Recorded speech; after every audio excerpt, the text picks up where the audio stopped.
Hi, everybody. Today we're going to talk about happiness and what does it require in order to be happy. I love this question. I have asked people in my workshops, if a messenger came to you and asked you a question, of course I'm speaking of a spiritual messenger, and asked you a question, what would it take for you to be happy? What would you say? What would you say? How would you answer that question? If, in fact, that messenger held the potential of giving you what you wanted that day to turn your life around to be happy. And it happens all the time. It happens all the time. People draw blank. They go blank. They just sit there and think, what would it take? It doesn't take much to have people complain about what they don't have or what's missing in their life, but to actually articulate what it is you need to be happy is a whole nother thing, which fascinates me. Everything about people fascinates me. Absolutely everything. We are such interesting creatures. So why is that? I mean, what exactly is that about? Well, we are creatures of myth and fantasy. So what we tend to do is fantasize about what we think we should have, what we think we should have had, what we think would make us happy, and where we go in that department is in the world of fantasy. We are absolutely convinced that money is going to make us happy, and stuffology. We are great stuffologists. If we have more stuff is absolutely going to help us out, and the more stuff, the better. Spiritual capitalism at its worst. And then we think that now that we have enough stuff, if we have romance on top of stuff, that's absolutely going to like fill the bill. And never in this equation, never is service mentioned, which I find so fascinating. I say never. I'm going to soften that with rarely.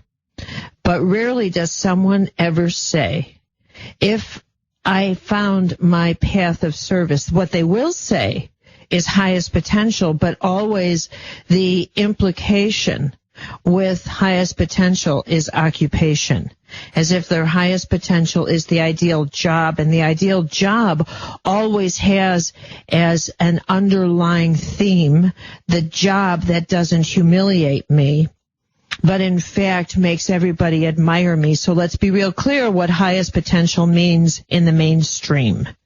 It means the most glamorous thing I can do so that other people just admire me to no end, and that would solve all my fear of being humiliated. And so that would take care of that. When in fact, if you took time to truly reflect on this very significant question, very significant, what is happiness for you? And you stripped away this nonsense that it's stuff, which it is not, you would eventually find the jewel that happiness is being content in your skin. It's the capacity to liberate yourself from the need for approval of others. It's the capacity to get up in the morning and actually like the life you have and cease the endless addiction people have of criticizing the life that they are living, which is somehow or other we've been enculturated to diminish the value of the life we have.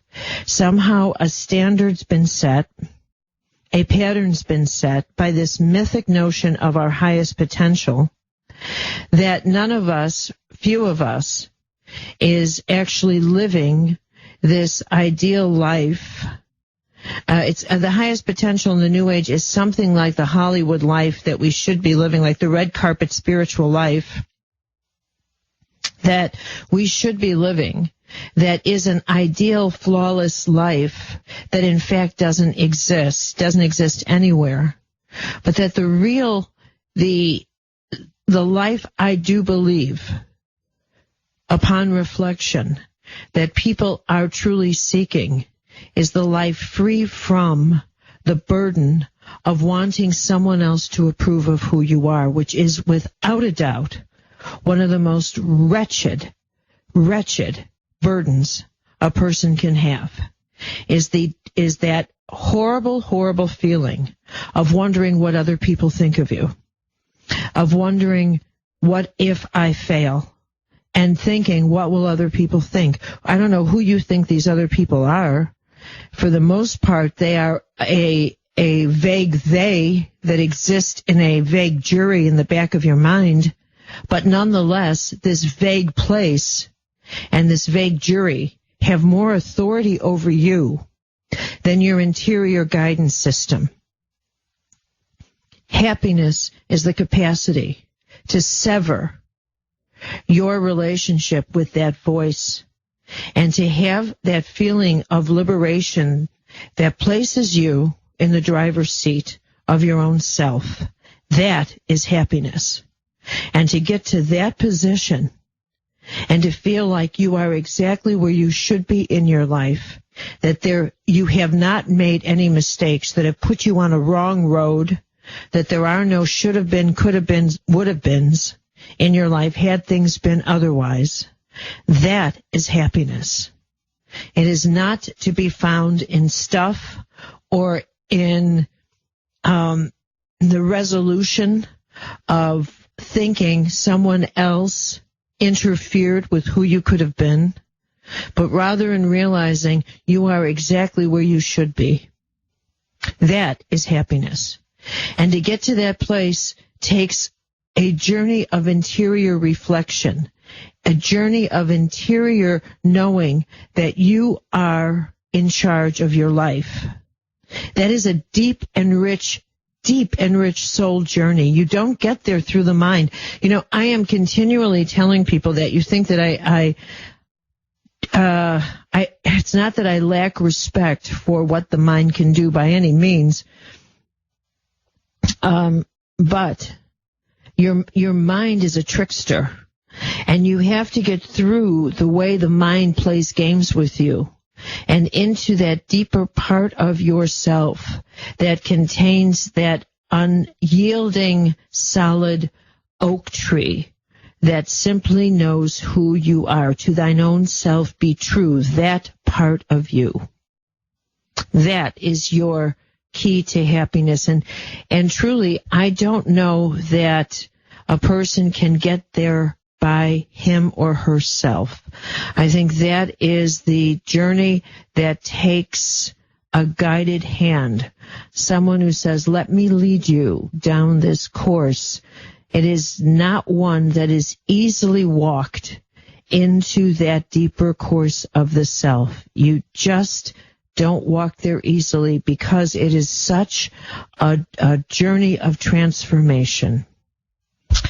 So that's my thought process for you today. I hope you'll reflect on that, because your journey to happiness is